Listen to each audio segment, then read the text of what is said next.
Underrated, underdiscussed, Matt Burke, defensive coordinator for the Houston Texans, who took over play calling last year, and it's been a relative non-issue, right? Just because D'Amico, as he spent more time on the offensive side of the ball, saw his defense have as much success as they've ever had. So I've got a few of my favorite answers from his press conference today at OTAs. The first one I'm going to play, DJ Bieneme asked him a question, and I couldn't hear it. The transcript says, on how the defense as a whole goes about making the defense look simple, but adding another level of difficulty to it. So the perception that the Texans run this super simple defense that never disguises, et cetera, et cetera. Burke gave a good answer to this, and also I put a bunch of highlights of Texans interceptions over it to keep you interested. Yeah, I mean, I would challenge some of that. I know everyone says that. I mean, I don't really care, to be honest with you. I don't think we're really bothered by outside noise. I think, again, I would say our core philosophy at the end of the day is we want to be really good at what we do. And there's times where I don't care if you know what we're doing. Like, if we're really good at it, it doesn't necessarily matter. We got really good players, and we want to put those guys in position to play well. And sometimes, it's not about me or Meek or anybody coming up with these crazy exotic schemes and look how smart we are if our players can't execute and can't do what we want them to do. So we want our guys to play fast. Now, I do think there's complexity in within when you don't play a lot of coverages or you don't play a lot of different fronts, you have to have subtleties and checks and change-ups within those fronts. And so I think, I don't want to say maybe to the naked eye there's some things missed in terms of how we just subtly structure things, that it all looks the same and you may think it's all the same, but in reality there's some different things that are happening out there. So I think that's what we try to do is make it all look the same. Okay, you want to come in here and think it's pretty simple, then that's great. And then when it's in real time and there's some different moving parts that don't look exactly what you think they're supposed to look like, I mean, I think that's where we get a little bit of our edge. So again, we've tried to add some new wrinkles this year. Again, we're trying to evolve, and people are looking at our tape and where can we add some things and take some things away that didn't work for us and keep growing as a defense. So that's kind of where we're at right now. Yeah, and honestly, from my area of expertise on the defensive line, I can see what I think they're trying to do at times where they switch things up a little, but it's always impossible to know exactly, which is exactly what he wants. They line up in what looks like a conventional overfront, but a couple guys have different rules based on what they see. And in the defensive backfield, very much so. This is why coaches are the most reluctant people to tell you if they're watching somebody else's film what coverage that was. Because it's amazing to me that there's so many people that think they can watch a TV copy and diagnose exactly what coverage somebody was playing, where coaches will say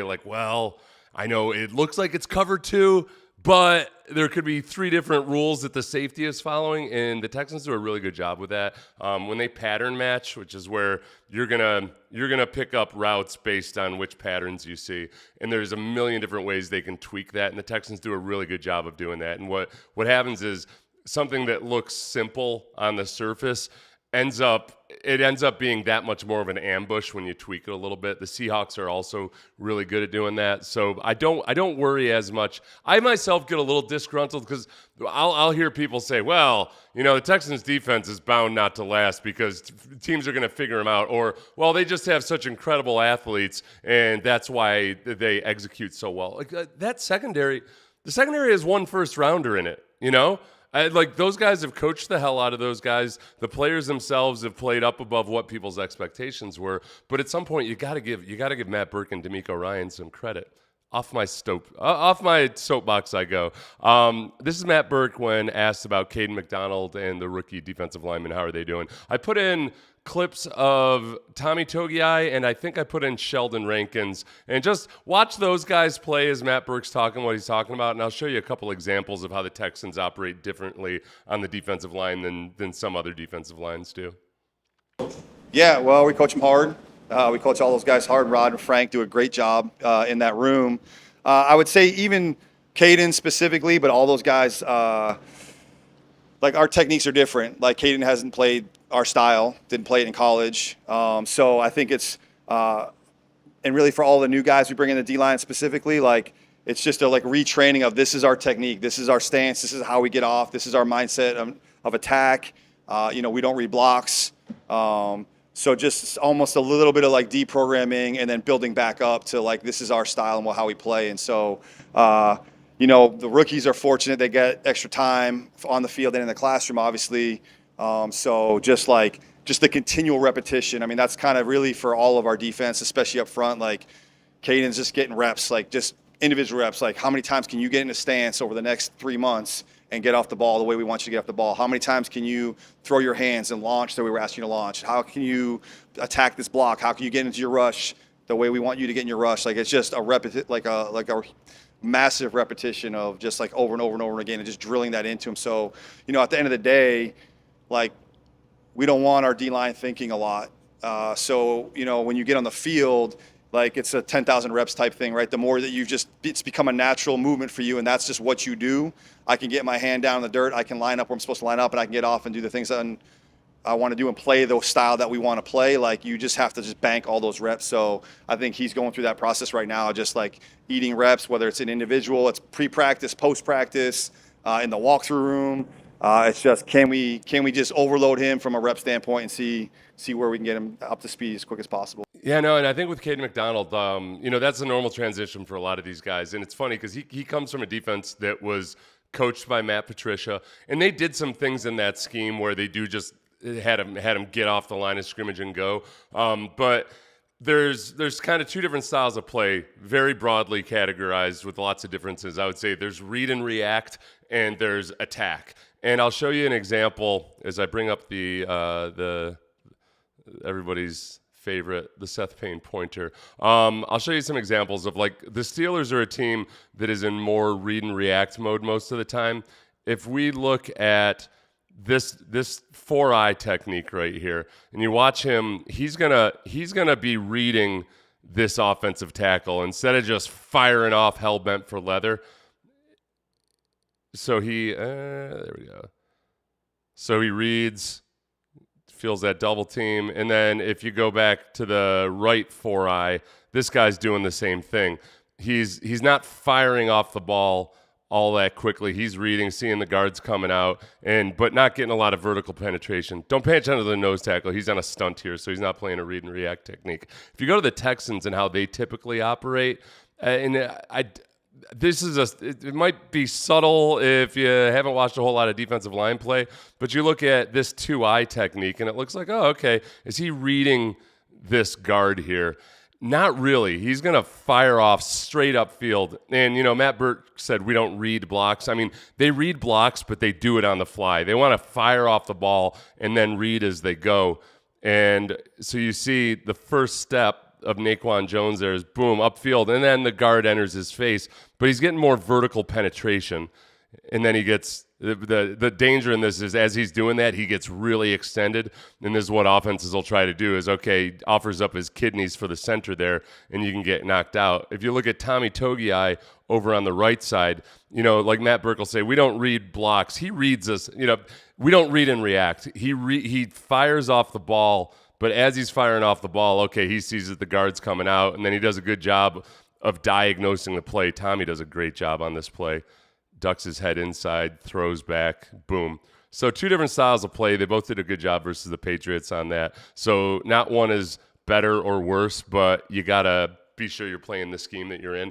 And for guys that haven't been in a scheme like that, there is a conscious, as Matt Burke was saying, you have to almost decouple yourself from the way you've been trained before. Because your entire career, and this is what I was like in my 10th year in the NFL, when all of a sudden we were playing in an attack-style front. My whole life, I had been drilled in a read and react type of defense that, man, you better hold your gap. And you end up being like a really well-trained dog. And you know what it's like if you have a really well-trained dog and you open the front door to the house, he doesn't just bolt out like my dog Hauser, notoriously untrained, my high school dog. He'd bolt out of the house, and I'd have to drive around looking for him for 3 hours. So it takes a while to teach a dog that, no, you can run free. Go, be a dog. We just want you to get upfield and attack and damage things.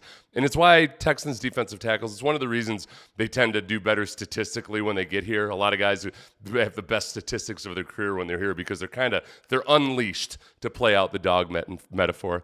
Here is Matt Burke on how Reed Blankenship, the safety, who was added in free agency, how's he getting along? from a starting point, just the intellect, like savviness, like again, he's played a lot of ball, played a lot of big games. Obviously, somewhat different scheme, but just like translating into how we play and stuff. I think it's been really cool to watch him just. Like you watch out here, it's like he's been here for 4 years with us the whole time. You know what I mean? It's just it didn't take him long to really fit in the room. Just from a personality standpoint, he's all about ball. But just from like he's got it. I mean, there's stuff that we're growing on and learning. But I mean, he picked things up really quickly and just I think his what you alluded to, just sort of his history of playing and his experience allowed him to sort of like get into the groove pretty quickly, and like it's been very seamless, and excited to see him keep growing and get some real-time reps for us. I think with Reed Blankenship, now he comes from a defense that is definitely it's more Vic Fangio asks them to do more before the snap. And they're like, there's technically it's more complicated, even though we've established Texan scheme isn't as simple as people want to say it. But this is the kind of stuff, like watch him pre-snap. I'm always amazed with defensive backs. The communication is so important, and that's one thing that D'Amico's been really stressing. But you can see they've got trips out there to the right. He's alerting somebody to something and communicating. But the fact that they're able to do all that as the ball's being snapped and then figure everything out. And then he comes up, he diagnoses, he's checking the coverage, diagnosing run, comes up and makes the play. If you look at the linebackers, they're doing the same thing, talking, tendencies, alerts, boom. And it's really the defensive back game is just way more cerebral than you think. Like guys who are really good cornerbacks in the league for a long time are like usually they're the kind of weird. They're the guys that they're kind of like Sean McVay. They can just go back and recite, and they know, oh yeah, this set up that, and then that play set up this. And what I was thinking was something I had seen on film three weeks ago. It's just really impressive. So here's Matt Burke on EJ Speed and his injury and how they're going to go about replacing EJ Speed. And he references Wade Woodaz, and he also says Tay, who I'm assuming is Marte Mapu, and there's something common between those two that is interesting, and we'll talk about it after. Yeah, I think just honestly, like that room's been obviously hate to see that for EJ, and he'll get back and recover when he's ready to go. But we try to add some other pieces in that room from a length standpoint. Having Tay and having Wade from the draft and some of the other guys, bringing KC back, even Jake Hummel. Like we just add a lot of pieces. I think Billy does a good. Right. The length is what he referred to with Marte and Wade Woodaz, and like that's where the length shows up in that tipped ball right there.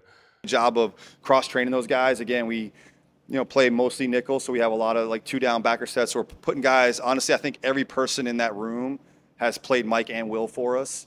And that's just, again, part of, listening to Nick talk about just we're trying to put those guys in spots and see what they can do. Some of that's a finding out process, and we're trying to really challenge some of those guys to learn 2 spots, to put you in this position. Can you make those plays? Or are you better off in this spot? Or how can we utilize you best? So I think that whole room has been really cool. And, again, another guy talking about, Will, like having Aziz kind of have that next step and have that comfort level with the contract of really just taking that whole room with him, and excited to see those guys grow for sure. Yeah, no, I think you referenced Bill Davis there, the little linebackers coach who deserves a lot of credit. Aziz Al-Shire gave him credit. Sometimes I try not to fall into the trap of thinking, well, between Bill Davis and D'Amico Ryans and Matt Burke, of course any linebackers that go in there will be just fine. But they have a lot of options. The 2 positions where I think there's a lot of competition right now are at center, where they got 5 or 6 different guys that have played center in some form or capacity. Keelan Rutledge, according to Cody Stutz, if I saw correctly today, because I was not out at practice today, I think Cody said that Keelan Rutledge was taking some reps with the ones at center and had a couple nice reps. At linebacker, at that 3rd linebacker spot, EJ Speed's not going to be there for at least a half season, reportedly out for the whole season. We've seen sometimes reports like that sometimes guys heal faster or whatever. There's 4 or 5 different guys that might be that guy, and it's not the vital linebacker position because they don't play as much as the 2 top guys, but they do. A, guys get injured, and B, EJ Speed ended up playing 45% of the defensive snaps last year. Next one was Burke on just what he thinks of the rookies so far and how they're coming along. from the pieces that we've added, I think it starts again with like we brought the right type of people in. So we talk about like being here, working and doing those things, and to see all the rookies, I mean, really just, I think we have a pretty specific culture here in how we practice and how we work, and for the new guys to come in and pretty seamless in the transition into that style of play. So all the rookies that we brought in, man, I would say they're probably ahead of the curve a lot of ways from some of our other rookie groups, and some other pieces, and that linebacker, we brought in a couple guys, and Reed and stuff. So I think just the seamless integration in terms of our work style and what we do, and just like, again, that's part of our scouting process and evaluation process. Yeah, they've done a really good job of figuring out who is a Texans player. Caserio, when he was on with Sean and I yesterday on Sports Radio 610, he said that's one of their boxes, or one of their items that they go through with the scouting process, is kind of, they have tiers of how much of a Houston Texan is this guy? Like, how much does he fit the culture and the mold of what we want, which I love to hear, because I've told you guys for a long time, one of the best things about the Steelers and Ravens forever has been, okay, they look at scouts around the league can look at prospects and say, yeah, that guy's a Raven, or no, that guy's a Steeler. Like, you just start to have a certain type of player. I think 100% the Texans are starting to have that archetype on defense and offense. I think they're working towards it. But Nick said they don't really have a name for. I didn't know if I wanted to know if there was a name for the tiers. I recommended like a black belt Texan, and then go down through the belts, or tier 1 Texan. Tier 1 Texan's probably better. It's got alliteration. So who are the tier 1 Texans? Who are the swarmiest guys? And the other thing that D'Amico said the other day that I want to ask him a question about next week is, he had just alluded to some new teaching techniques they're using with the rookies, and he said that's gotten them on board faster than they ever have before. And I'm fascinated by the way D'Amico teaches the game of football, because he's so good at it. I mean, as Bill O'Brien said back in the day, coaching is teaching. It's not, you're just a teacher with a louder voice sometimes.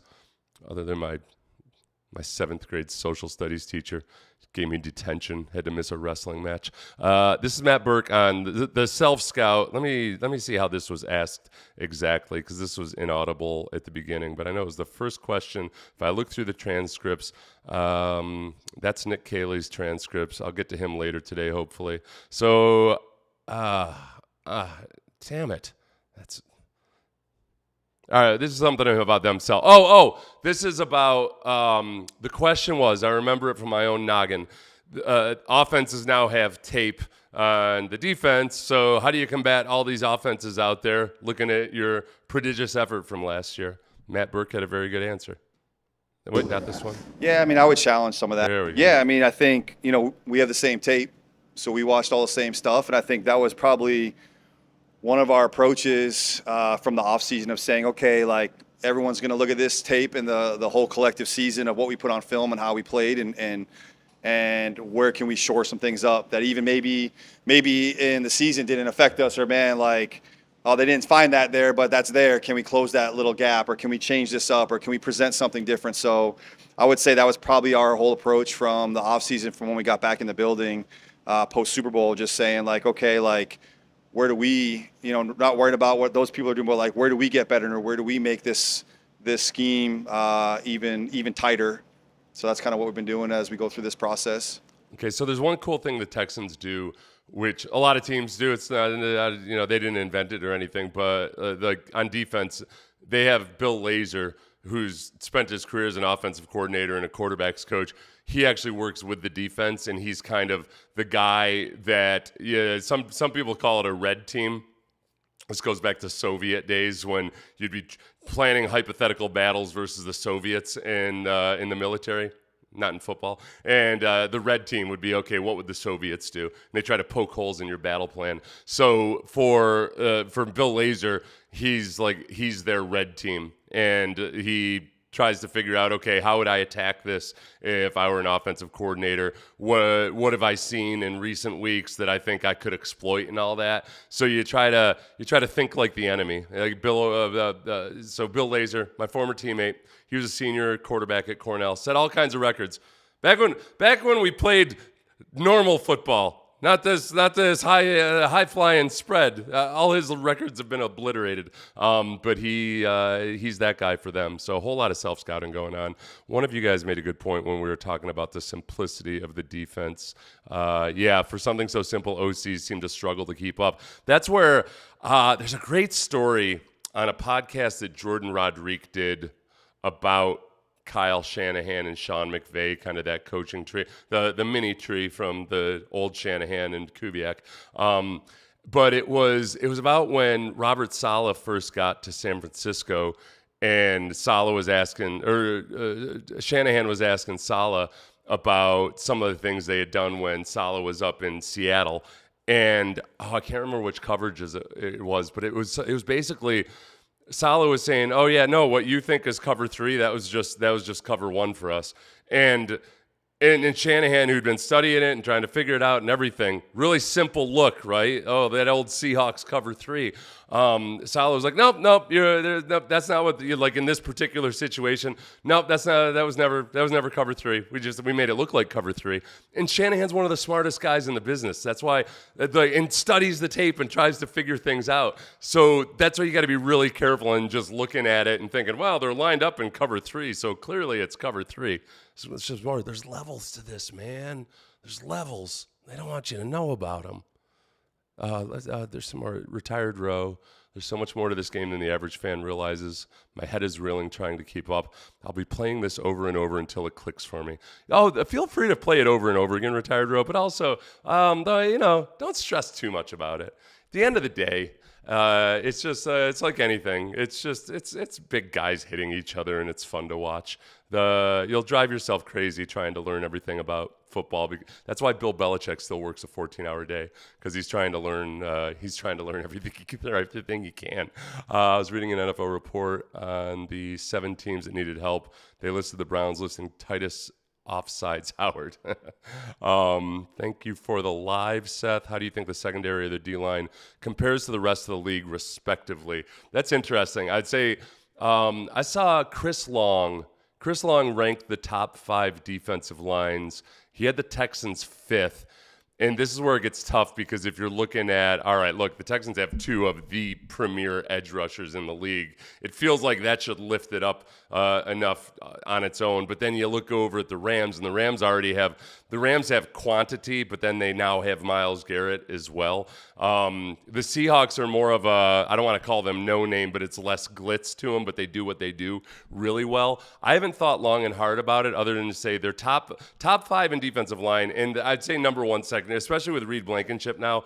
Number 1 secondary, and you don't have to think too hard about it, just because of how thoroughly solid they are, like with guys who are either Pro Bowl capable all the way up to all pro capable. And with some of those guys that are Pro Bowl capable, like they're also capable of being all pro. It's just, not quite there yet.